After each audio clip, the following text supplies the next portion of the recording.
Shalom, povo de Deus! Tudo na paz com você? Espero que sim, espero que você esteja bem e animado para o nosso momento do pastoreio. Esse privilégio que temos de louvarmos ao Senhor juntos. Nós aqui estudamos a palavra juntos. Nós aqui também temos o privilégio de orar. Não é isso? Então vamos pedir ao Senhor que abençoe-nos nesse momento. Pai querido, vai com a gente aqui, Pai. Abençoa o nosso louvor, a ministração da Tua palavra, as orações, que o Senhor seja servido, mesmo que virtualmente nós estejamos aqui nesse exercício de comunhão tão preciosa. No nome do Senhor Jesus que nós oramos. Amém. Olá, irmãos, graça e paz. Vamos adorar o Senhor, bendizer a Cristo que nos trouxe a redenção, que nos livrou dos nossos pecados. Vamos fazer isso com muita alegria?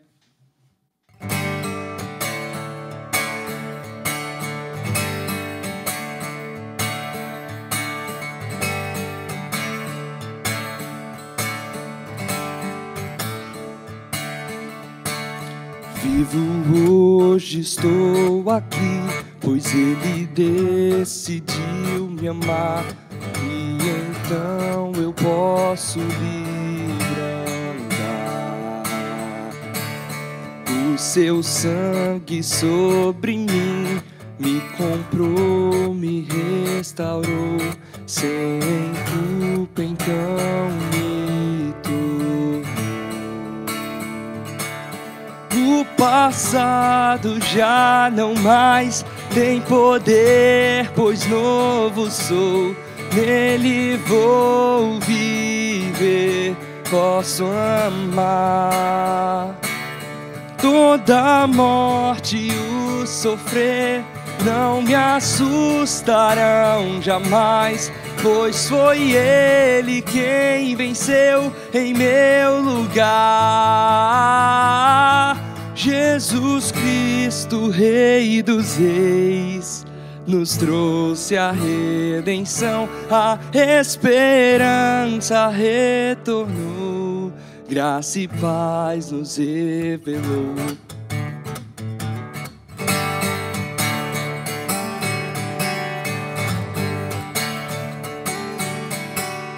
Vivo hoje, estou aqui, pois Ele decidiu me amar, e então eu posso livre andar.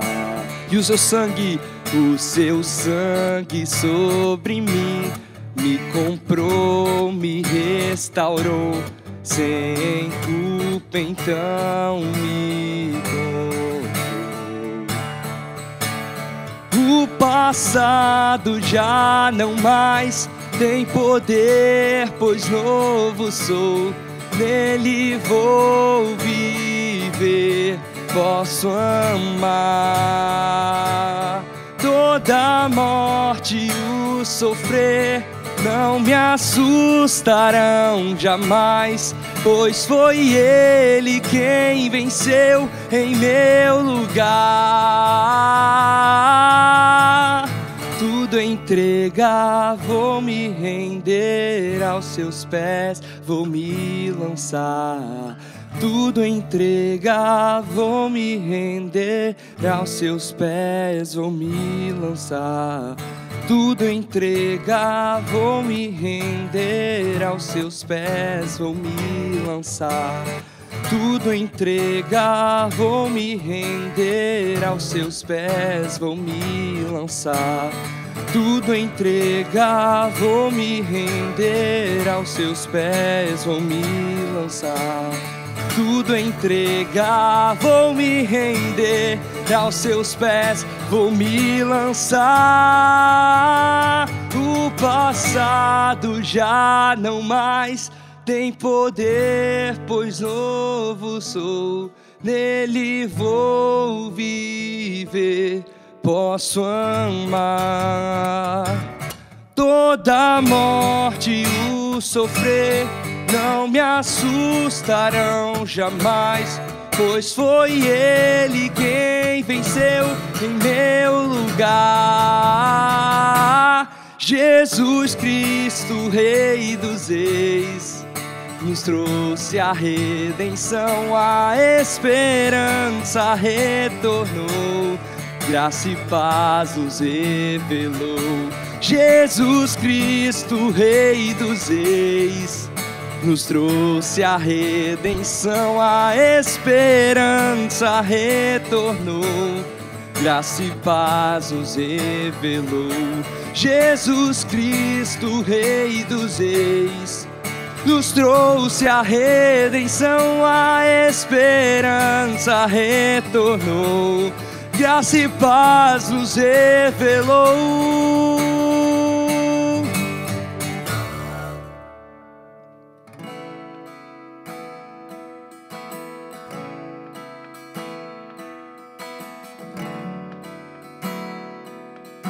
Ele é aquele que estava desde o princípio. Estavas desde o princípio, eterno tu és, Senhor. Criaste do nada a terra, me rendo a ti.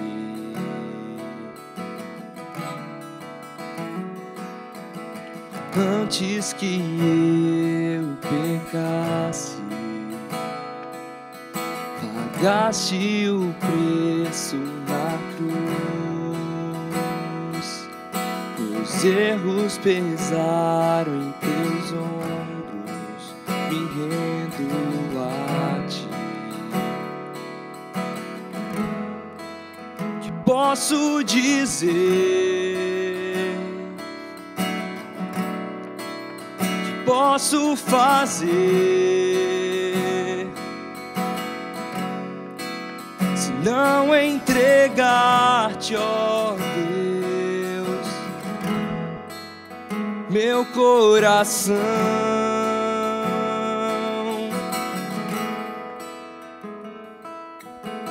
Na salvação caminho, teu Espírito vive em mim. Declaro as tuas promessas, me rendo a ti. Posso dizer que posso fazer se não entregar-te, ó Deus, meu coração? Que posso dizer? Que posso fazer se não entregar-te, ó Deus, meu coração?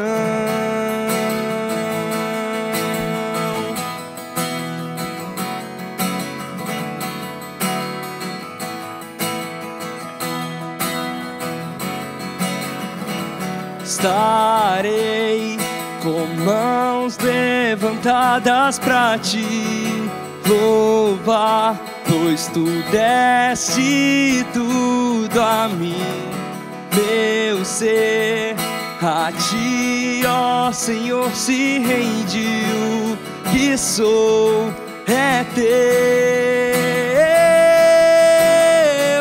Estarei com mãos levantadas pra te louvar, pois tu deste tudo a mim, meu ser. A ti, ó Senhor, se rendiu, que sou é teu. Que posso dizer? Que posso fazer se não entregar-te, ó Deus, meu coração. Que posso dizer que posso fazer se não entregar-te, ó Deus, meu coração,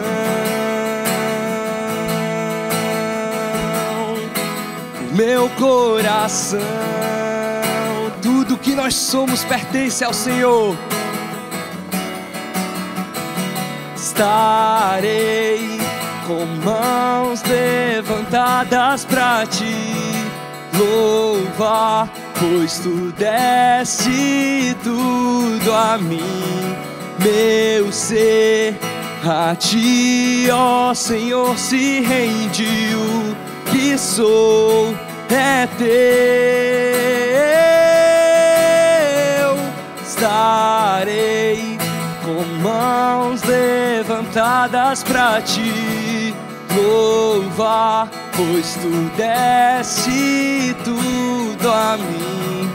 Meu ser a ti, ó Senhor, se rende. O que sou é teu. O que sou é teu. O que sou é teu.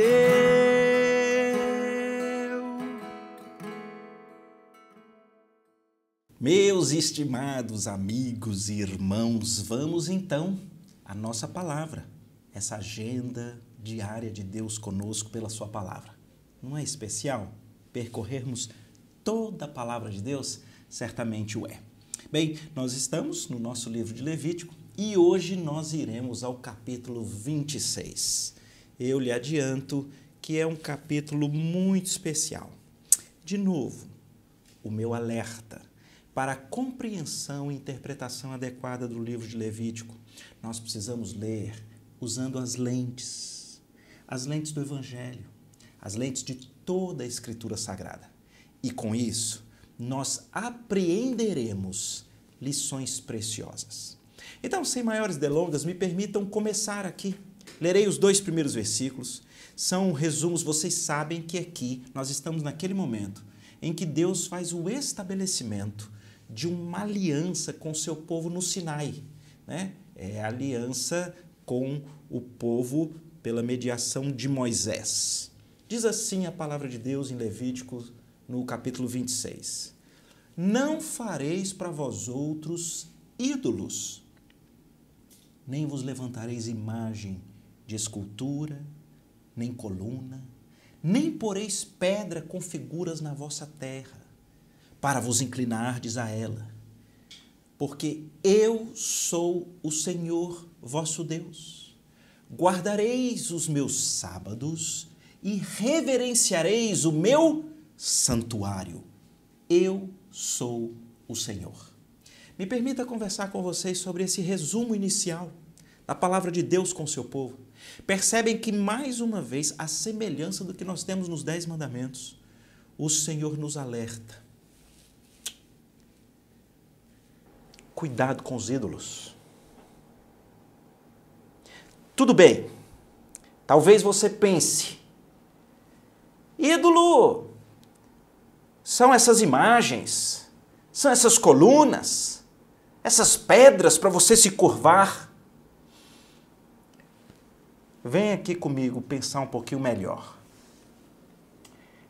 Há uns anos atrás, eu recebi de presente um livro. O título do livro era Deuses Falsos. O título do livro não me chamou a atenção, mas eu ganhei ele de presente de uma pessoa, né, que eu admiro muito, e eu pensei, eu vou ler. O livro Deuses Falsos, do pastor Timothy Keller. Inclusive, a partir dali, passei a aprender tanto com o pastor Timothy Keller, já falecido. Mas naquele livro, Deuses Falsos, eu fui impactado com uma verdade que pode impactar você. Tudo bem, nessa época aqui, o grande paradigma de idolatria eram essas nações circunvizinhas, que tinham sim os seus ídolos levantados de imagem de esculturas em coluna, em pedras, se inclinando a elas. Mas o que o pastor Timothy Keller nos ajuda a enxergar nas Escrituras é que o nosso coração é uma fábrica de ídolos. E sabe o que é o pior? Que às vezes nós tornamos como ídolos coisas boas. Toda coisa boa que Deus nos dá, mas ela se torna algo último, algo sem o qual nós não seremos alguém, não seremos felizes, não teremos estabilidade, não teremos alegria. Aquilo se tornou um ídolo. Pensa aqui comigo, vamos pensar em coisas boas. Um matrimônio, um par romântico, algo bom. Se aquilo é colocado no lugar inadequado, aquilo pode se tornar um ídolo. Você acha que é só ali que você tem identidade? Que é só ali naquele relacionamento que você vai ter estabilidade, segurança, proteção, satisfação, júbilo, regozijo? Virou um ídolo. Filhos, a bênção. Os filhos são uma bênção. Quantos não transformam seus filhos em ídolos? E é na performance, na realização deles que você se sente alguém. Você não fica triste por complicações ou até por perder um filho. Você fica devastado a ponto de não soerguer. O que aconteceu? Algo bom se tornou um ídolo. Nosso trabalho.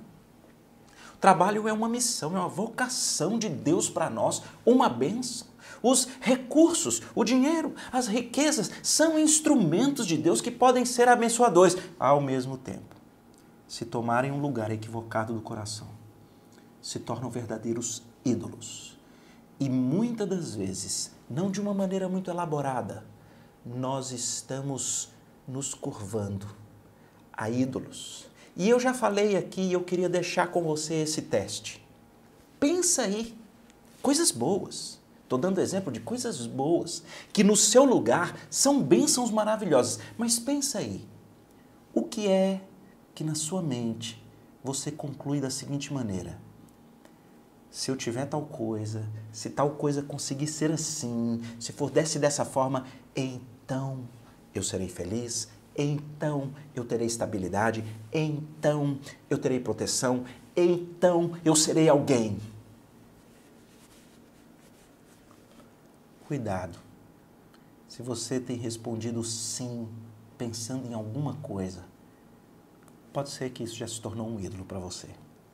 E no resumo aqui do Senhor com Moisés, ele vem: não fabriquem ídolos. Nosso Deus. E Jesus diz isso. Jesus no Sermão da Montanha é muito legal. Porque ele diz que a ansiedade é pecado e que o remédio é: busquem em primeiro lugar o reino de Deus, a sua justiça. As demais coisas vão sendo acrescentadas.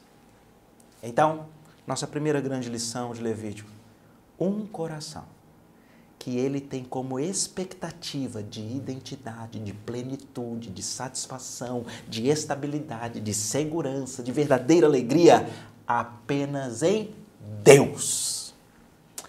Aí ele diz outras duas coisas aqui que eu acho também muito legais, porque elas, para mim, guardam relação com a nossa vida de culto.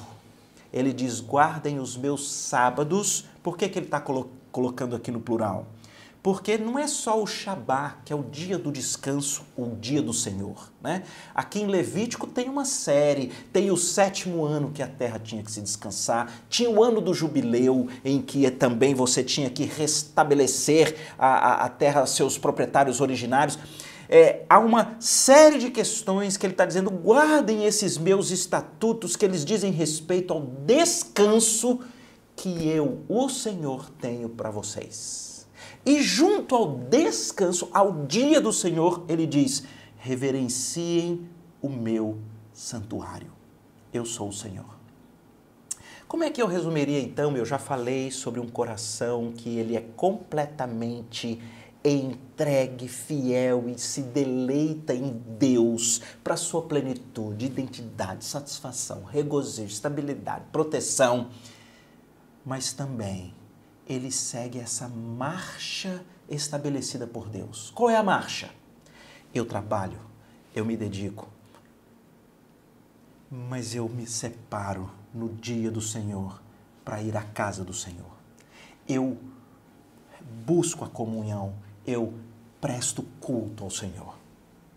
Achei tão bonito esse início e acho que ele tem lições tão preciosas que com as lentes do Novo Testamento nós conseguimos entender. Vocês sabem que naquele primeiro dia da semana, quando Jesus ressurge, vence a morte, os discípulos estavam reunidos. 8 dias depois, eles estavam no mesmo lugar. A Bíblia faz questão de dizer, era o primeiro dia da semana. Deu certo. Jesus se põe no meio deles novamente. Aquela prática da igreja fica confirmada na descida do Espírito Santo. É no primeiro dia do Senhor. A gente vai ler Atos, quando, por exemplo, Paulo faz aquele grande culto em que ele prega até meia-noite, que aquele jovenzinho cai da janela e morre. A Bíblia diz que eles servem a ceia. É o primeiro dia da semana, é o dia do Senhor. Então eu não posso terminar aqui sem te encorajar. Trabalha, estude, desenvolva. É nosso mandato cultural. Mas vá à igreja. Caminhe com os irmãos, adore, preste culto. É a forma como nós podemos extrair esses princípios até aqui. Tudo bem? Mas agora nós vamos para a parte próxima do nosso capítulo. Ele é um capítulo grande, então me permitam aqui tentar de alguma forma otimizar as lições que nós temos. A estrutura desse nosso capítulo, a partir de agora, vai dizer as bênçãos decorrentes da obediência. É um negócio exponencial, é? Veja, a partir do 3 eu vou só dar um pulo aqui. Se andarem nos meus estatutos, se guardardes os meus mandamentos e os cumprirdes, veja, eu vos darei chuva, terra com mantimento, árvore do campo com fruto, ou seja, provisão, mantimento, fartura, louvado seja Deus. Olha o versículo 6, eu estabelecerei a paz na terra. Meu Deus do céu, é o que mais nós desejamos, é a paz. Não haverá mais inimigos, final do versículo 6, ninguém que vos espante.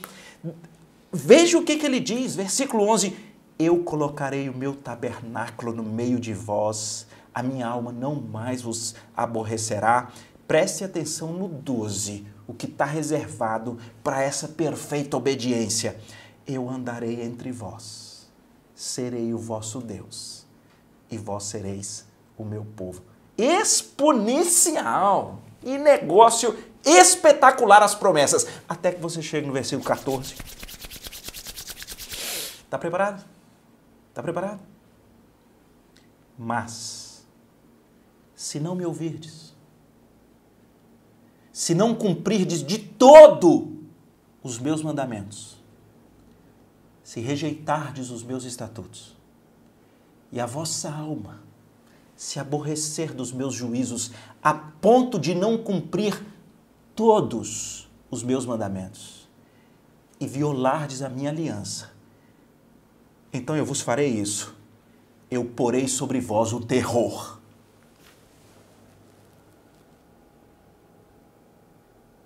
Sereis feridos diante dos vossos inimigos. Esse é o final aqui do 17. 22. Eu enviarei para o meio de vós feras do campo.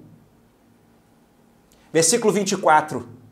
Eu também serei contrário a vós outros, e eu mesmo vos ferirei 7 vezes mais por causa dos vossos pecados. Então, o último aqui, das maldições da desobediência. Trarei sobre vós a espada vingadora da minha aliança. Eu vou tomar água.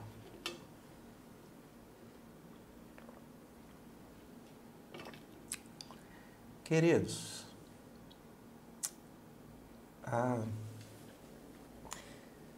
olha aqui para mim você. Em qual grupo você está? Eu vou dizer quais são os 2 grupos de novo. O primeiro é o do 3. Anda nos estatutos, guarda os mandamentos, cumpre os juízos de Deus. Esse é o primeiro. Bênção exponencial. Tem o segundo grupo. Não ouve, não cumpre todos os mandamentos, rejeita estatutos, viola a aliança. Diz para mim, você está em qual? Queridos, deixa eu dizer a revelação que nós temos no Velho Testamento, tá bom? A revelação que nós temos é que esse povo que recebe essa aliança no pé do Monte Sinai, eles desobedecem. E não é sem razão que inimigos ao final vão prevalecer, nós sabemos. Depois que o rei está dividido, a Assíria conquista o reino do norte de Israel.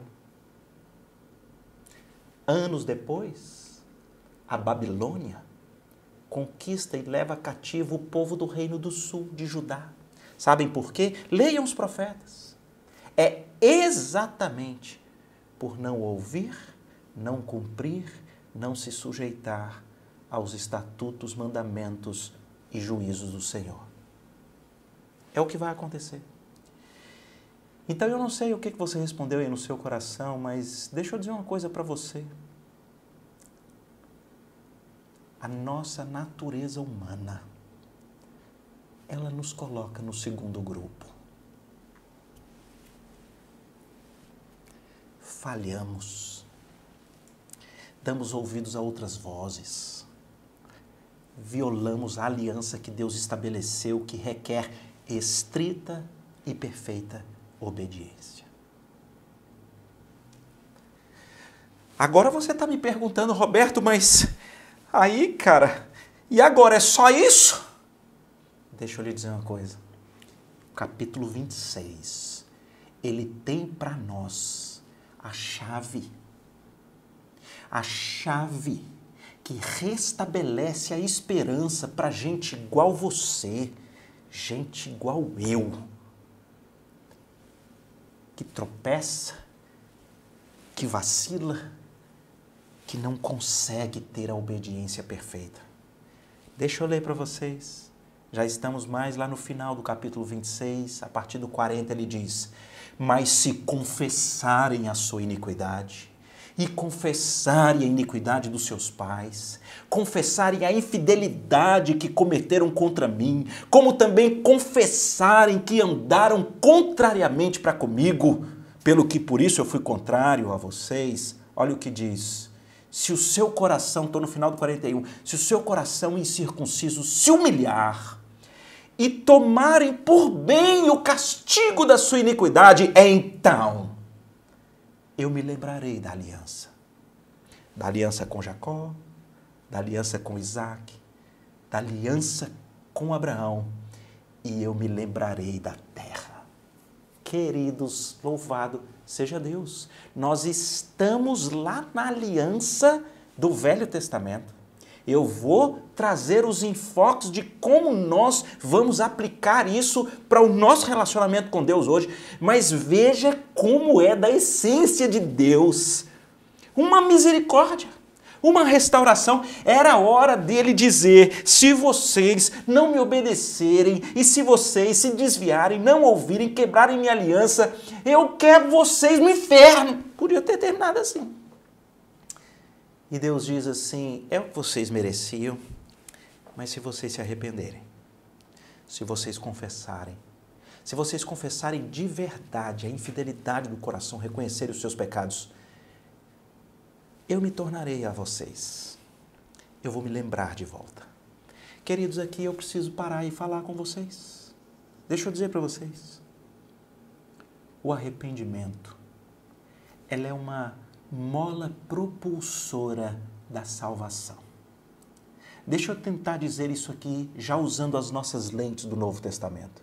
Quando você entra pelo Novo Testamento, o precursor do Senhor Jesus, o próprio João Batista, quando prega no deserto, ele tem uma palavra para aquelas pessoas que eram reclamonas de tudo, que se achavam, ele diz: arrependei-vos, porque o reino de Deus está próximo. O Evangelho diz que quando o Senhor Jesus começa o seu ministério público, sabe qual foi a primeira pregação dele? Depois você olhe lá, em Marcos, no capítulo 1, a primeira fala do Senhor Jesus nas cidades circunvizinhas daquela região lá da Galileia é: arrependei-vos, porque o reino de Deus é chegado. E creio no Evangelho. Quando você percebe o caminho dos apóstolos, você vai para o Pentecostes. Quando Pedro tem aquela pregação e aqueles 3.000 estão ávidos, eles foram tocados pelo Evangelho, eles fazem uma pergunta: o que é que nós devemos fazer? E a resposta de Pedro é: arrependei-vos. Irmãos, deixa eu contar uma coisa para vocês. Há muitos anos atrás, evangelizando uma pessoa que até trabalhava comigo, a pessoa começou a ser assim profundamente tocada pelo Senhor. É aquele processo tão especial, né? E ela falou assim: eu quero ler a Bíblia. Eu falei assim: vai ler? Né? Arrumamos ali uma Bíblia, a pessoa está lendo a Bíblia. Passou um tempo, ela veio falar comigo e disse assim: olha, eu acho que eu não estou gostando muito desse Velho Testamento, não. Eu estou achando Deus muito bravo. Acho que eu não estou gostando, não. Achei bom demais. E eu pude conversar com ela algo que eu digo aqui para vocês. Por que a Bíblia precisa revelar isso daqui? Por que a Bíblia precisa revelar que os processos de desobediência, de incoerência, de inconsistência, de não ouvir a voz de Deus, se seguir os seus próprios interesses, por que a Bíblia precisa dizer que isso atrai profunda condenação? Por que a Bíblia precisa dizer que um Deus tão santo e separado, ele não pode compactuar com gente que caminha com seus próprios ídolos do seu coração? Por que a Bíblia precisa dizer que Deus não pode admitir a imperfeição? É para você entender a sua condição. Quando eu leio o Velho Testamento, quando eu vou passando por isso daqui, é como se Deus fosse revelando para mim: você, Roberto, no auge dos seus esforços, nas anotações de pontos positivos do seu currículo eclesiástico, você não tem esperança. Nós só iremos entender que para nós não é suficiente uma ajudinha, nós precisamos de um Salvador se nós entendermos a nossa condição. Deixa eu dizer, eu e você, por natureza, nós estávamos no segundo grupo.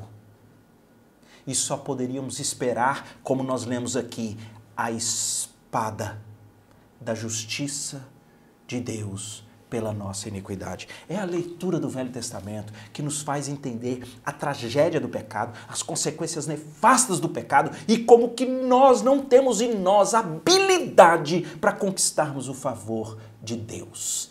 E é aí que entra o arrependimento. Porque você se arrepende, olha aqui você que não gosta que a gente fale sobre arrependimento. Não fala não, porque a vida já é tão lutada, você vai falar do meu pecado, do meu arrependimento. Essa é a chave, querido. Está aqui. Se você bate no peito e reconhece: eu sou esse incoerente. Eu às vezes venho, estou na igreja, eu quero o Senhor, mas de repente eu quero são as minhas coisas, eu quero são os meus hobbies, os meus prazeres. Se você reconhece que é você, você bate no peito e você é quem diz: eu tenho sido infiel por natureza ao Criador do universo. Essa não é só a chave de Levítico 26. Essa é uma chave do Evangelho. Você se arrepende porque você entendeu que a sua natureza é caída e você entendeu que as consequências dessa natureza caída, elas só podem te levar para condenação pela ira de Deus. Mas essa altura, você pode então estar dizendo: eu entendi, Roberto. Às vezes a gente fica querendo, ficar arrumando justificativas, ficar dizendo que aconteceu isso conosco, que fizeram aquilo, por isso que a gente tem erros. Eu entendi, nós temos que reconhecer o nosso pecado, nós precisamos apresentar o nosso pecado, nós precisamos confessar o nosso pecado, é isso. Mas, e daqui para frente? Eu vou conseguir ser perfeito? Deixa eu te dar a boa nova. Faz um raciocínio aqui comigo. O texto diz, do 3 ao 13, que só quem obedece com perfeição, Deus, é que tem provisão plena, paz perfeita, não tem mais inimigos, tem a presença de Deus andando no seu meio. Isso é o céu, gente. A promessa que tem aqui é de fato de uma visita, de uma presença completamente redentora de Deus no meio do seu povo. Isso é o céu. E você tem razão em estar receoso. Não vou dar conta. Então, me ajuda a encontrar. Você consegue lembrar aí de alguém perfeito?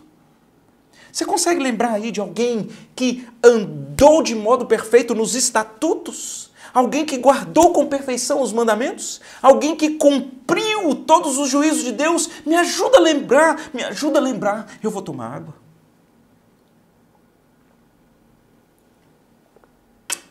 Sim, nós sabemos quem. A Bíblia diz que houve um perfeito. O nome dele é Jesus. Ele andou nessa mesma terra. Ele foi sujeito às mesmas tentações, mas como diz Hebreus, sem pecado. Veja que curioso. Levítico 26, de 3 a 13, é uma promessa de perfeição que só Jesus deveria experimentar. Uma presença plena, de paz, de provisão e de presença eterna de Deus, porque só Ele foi o perfeito. Agora, olha a segunda curiosidade. A parte dos que não conseguem obedecer com perfeição, que era o terror, as feridas, os inimigos e a espada vingadora da aliança, quem que merecia tudo isso? Eu e você e toda a humanidade. Sabe qual é o Evangelho? Sabe qual é a boa notícia do Evangelho? O perfeito, que merecia a eternidade e o céu, ele entra no nosso lugar e ele diz: eu recebo a espada vingadora pela quebra da aliança e eu transporto aqueles que estiverem unidos comigo para o céu. Meu Deus, veja que coisa linda. Lembra de 2 Coríntios 5, 21? Aquele que não conheceu o pecado, Jesus, Deus o fez pecado por nós, para que nele, em Cristo, nós fôssemos feitos justiça de Deus. Então, olha para mim, você que não estava entendendo. Por que nós temos que estudar o Velho Testamento? O Velho Testamento tem que te mostrar a santidade de Deus e a sua total incapacidade de se apresentar perfeito diante dele. Mas nós somos lembrados que isso tem que gerar em nós quebrantamento, arrependimento. Mas é para ao final termos aquele quebrantamento que gera vitimismo e falta de esperança? Não, é aquele quebrantamento de quem olha e ouve a boa nova do Evangelho. O perfeito, que merece as bênçãos de Deus. Ele deu a vida por mim, para que eu nele, eu tenha a justiça dele e eu receba as bênçãos da presença de Deus. E a condenação por todas essas quebras, ele recebe por mim. É tão forte quando o texto diz que os que não obedecem receberão sobre eles a espada vingadora da aliança. Lá na cruz, no Calvário, Jesus recebeu a condenação que eu e você merecíamos. Queridos, nós conseguimos encontrar com perfeição a boa nova do Evangelho, vindo à tona de Levítico 26. Mas quando você entende que você tem acesso a essa vida plena de Deus em Cristo, isso derrete o seu coração.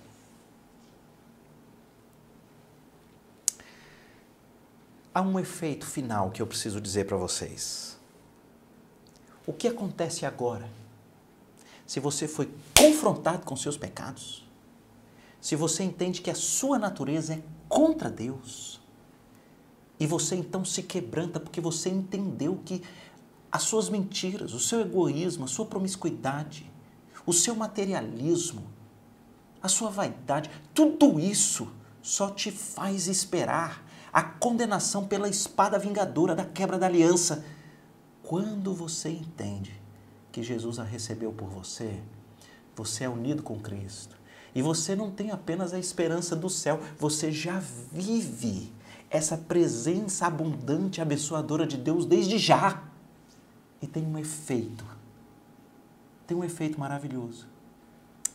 O efeito é que a gente quer agora parecer com Jesus. É bom que eu diga isso, porque eu não quero que você, atenção você desavisado, que está aí pensando que maravilha. Então Jesus cumpriu tudo, quer dizer que eu posso então seguir a vida fazendo os meus ídolos, vivendo do meu jeito, então basta só eu dizer, Senhor, Jesus, está lá na tua conta e eu vou aqui viver assim. Você não entendeu, porque o propósito do Senhor, quando Ele nos chama, é o que está lá em Romanos 8, a partir do 29, ele diz aos que de antemão conheceu, a este também os predestinou para serem feitos conforme a imagem do seu Filho. Quando você é derretido pela obra de Cristo, que pagou pelos seus pecados, recebendo a espada vingativa, porque você quebrou a aliança, e você entende que ali Ele te substitui e Ele te dá a justiça dEle, e que na sua união com Cristo, você já desfruta agora das bênçãos, da paz e da presença de Deus no seu meio, as afeições do seu coração mudam. Você não quer mais seguir as filosofias do mundo, as inclinações da sua carne.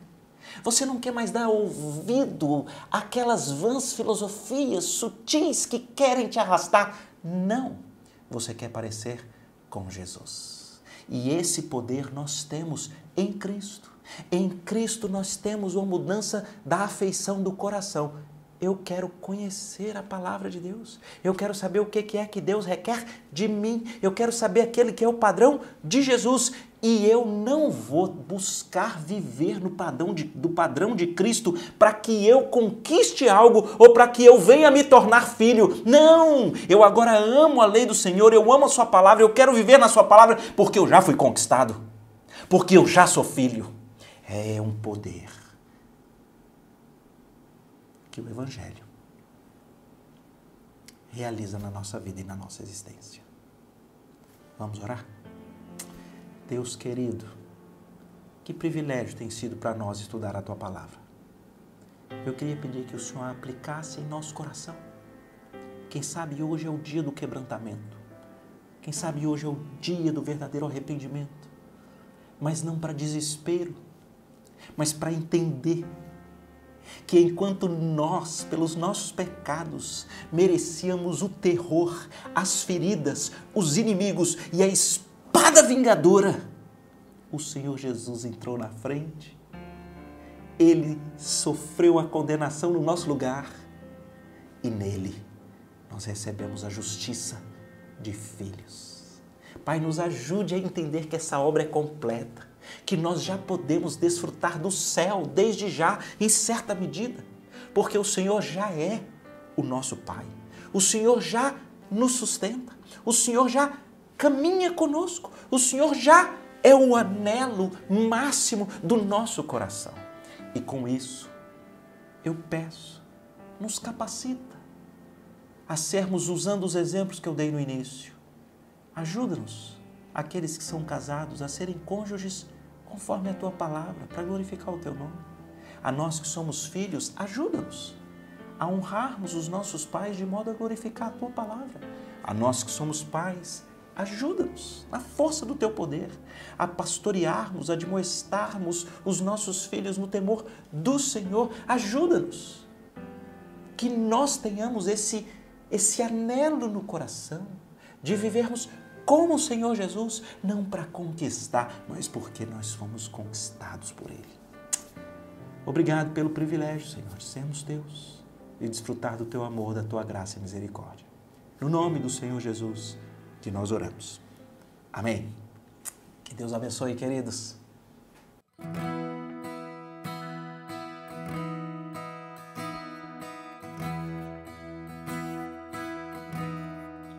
Tu és o Deus que sacia o deserto do coração, em quem devo confiar, a ti me apego.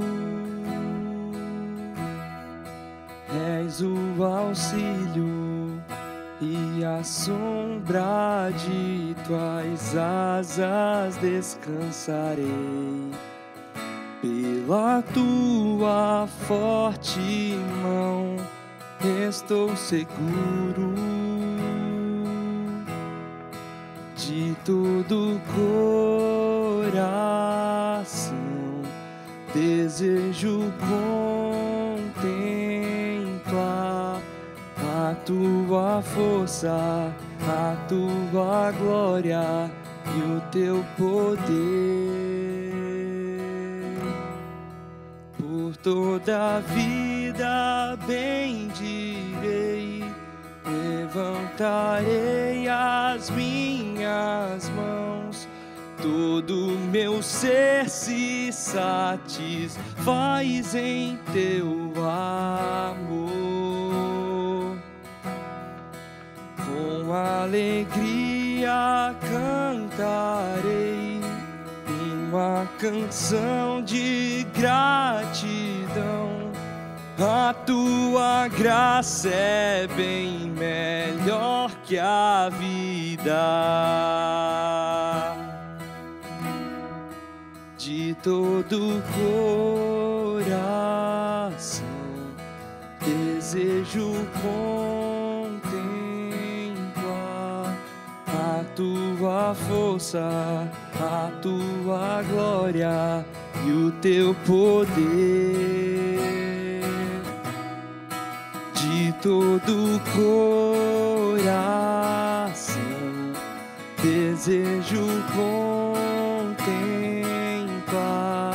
a tua força, a tua glória e o teu poder. Por toda a vida bendirei, levantarei as minhas mãos. Todo meu ser se satisfaz em teu amor. Com alegria cantarei uma canção de gratidão. A tua graça é bem melhor que a vida.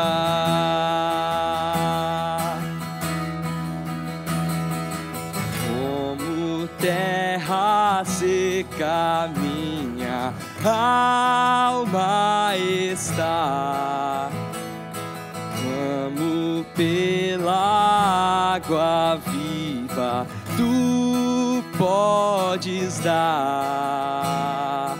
Mesmo quando a escuridão enfim me alcançar, sei que não sou de mim mesmo. Cristo é tudo o que tenho. Cristo é tudo o que tenho. Cristo é tudo o que tenho. Por toda a vida bendirei, Levantarei as minhas mãos, todo meu ser se satisfaz em teu amor. Com alegria cantarei uma canção de gratidão. A tua graça é bem melhor que a vida.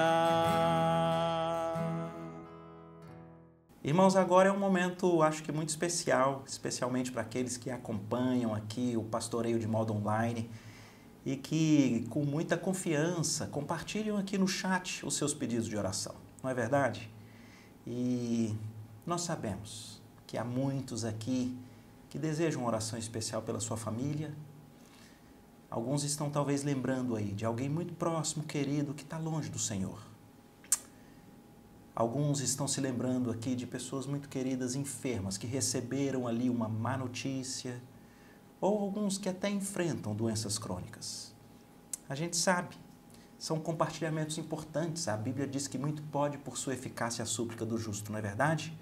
Portas de emprego, expansão do reino, as diversas frentes que Deus tem dado à Igreja das Graças. Então, são por esses pedidos que nós temos aí no chat que nós vamos orar nesse momento. Pai querido, quero então aqui me unir a esses meus irmãos que em lugares tão distantes estão unidos aqui pela própria internet. Mas nós sabemos que nós juntos podemos depositar no teu altar de graça as nossas petições. É o Senhor quem nos encoraja à oração. E eu então quero aqui, Pai, clamar pela tua visitação nos lares. Aqueles então que estão orando, talvez até já por muito tempo, pelo resgate, pela transformação, por uma libertação de algum ente querido, eu quero me unir a esses e pedir ao Senhor que o Senhor visite os lares com salvação. O Senhor é quem tem esse poder, o Senhor é perito nisso. Dê sabedoria a todos aqueles que convivem no lar, para que o exercício do perdão, o quebrantamento, o rasgar da raiz de amargura, possa vir à tona, relacionamentos serem restaurados. Ó Pai, como nós precisamos do Senhor. Também, Pai, quero aqui clamar pelos enfermos. A gente sabe que há aqueles que receberam diagnósticos dolorosos não há muito tempo, outros têm cirurgias aí para fazer, alguns lidam com doenças crônicas, dessas que reiteradamente vão trazendo fragilidade. Ó Pai, visita os nossos irmãos, dá sabedoria aos médicos, bom efeito aos medicamentos, mas acima de tudo, dá consciência da Tua presença, que o Senhor sempre nos relembre que o Teu poder se aperfeiçoa na nossa fraqueza. Oro também por aqueles que clamam por uma porta de emprego. Oro, Senhor, pela expansão do Teu reino, pelos missionários, pela Igreja do Senhor Jesus, pela Igreja Presbiteriana das Graças. Todos os nossos direcionamentos, como a construção lá em Serra da Ladeira, que o Senhor abençoe aquele projeto Ebenezer. Tem misericórdia ali desse momento especial do avanço em Petrolina, dos projetos e das possibilidades em Triunfo, o novo templo aqui na sede. Ó Pai, ser servido em nosso meio com os caminhos que glorificam o Teu nome. Termino pedindo perdão pelos nossos pecados e que o Senhor derrame a Sua graça e misericórdia especiais na vida de todos nós. Em nome de Jesus. Amém.